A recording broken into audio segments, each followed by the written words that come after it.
So I'm in Tokyo Station. This is Think Tokyo. I think embodied cognition is one of the most important and overlooked aspects of artificial intelligence research. And large language models, for example, they do not have any aspects of embodiment in a shared way. And for the time being, that doesn't seem to be limiting the range of research and the capabilities that AI systems exhibit. But in the long term, I think embodiment would emerge as a really important issue in these endeavors too. And when we talk about embodiment, people think about robots. So okay, if we put large language models on robots, maybe we can have embodiment. That is partly true, and it is certainly the case that by studying how robots behave with issues and tasks in the environment, we can study cognition and probably consciousness. But I think it is very important also to kind of think about it in really abstract ways.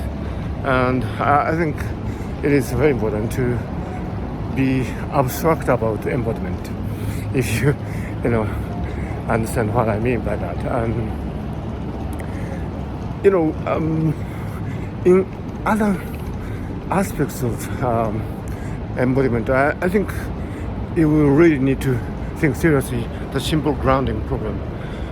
When large language models deal with tokens, they are not grounded in any physical sense. When transformers deal with a series of tokens in the next token prediction, they are dealing with it without any serious sense of being embodied in the environment. And that is actually the freedom that they have, because they are not embodied. They can deal with the tokens in any way they like, using billions of parameters. And there emerges the really excellent performance of large language models. So that is a blessing in a sense. But on the other hand, I think there are things that can be done only in terms of grounding symbols, and that is actually what we are doing from time to time in the natural language. I'm not saying that our language systems are always embodied. Sometimes we think very abstractly, and it's not really necessarily the case that our words are embodied. We can carry thought without being grounded on the physical system. But at the end of the day, as living entities, we really need to ground our thought. Otherwise, they are useless. Because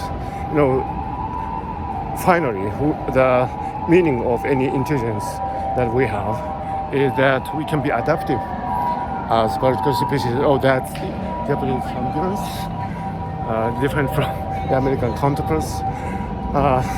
I'm embodied. I'm in Tokyo. I'm actually in Tokyo. This is not metaverse. So what I'm talking might be abstract, but I am embodied. Hey, I am embodied. I have, this symbol grounding problem solved by my own existence. I'm, cruising through the Marunouchi Otemachi area near Tokyo Station. So, and it would be interesting to consider how being grounded here in Tokyo might affect the kind of argument that I make. Anyway, so it's a really interesting question.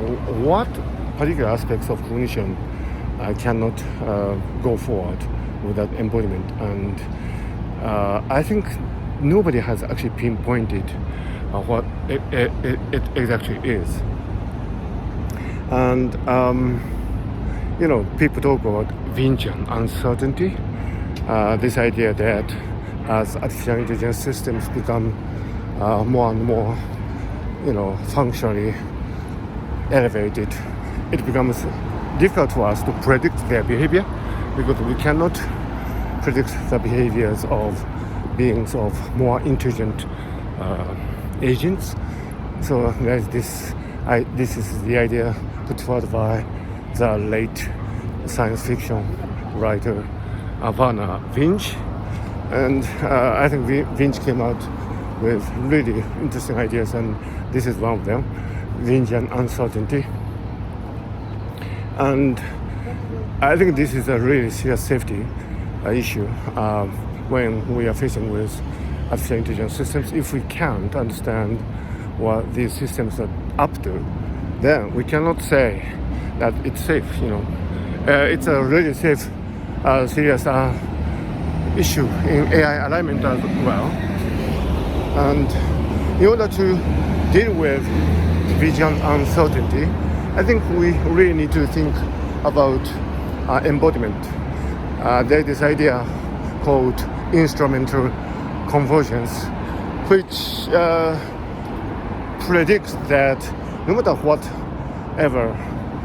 the AI systems might be up to, as long as they are embodied, as long as they have embodiment and symbols grounded, whether this is ultimate forest, this is a completely artificial forest.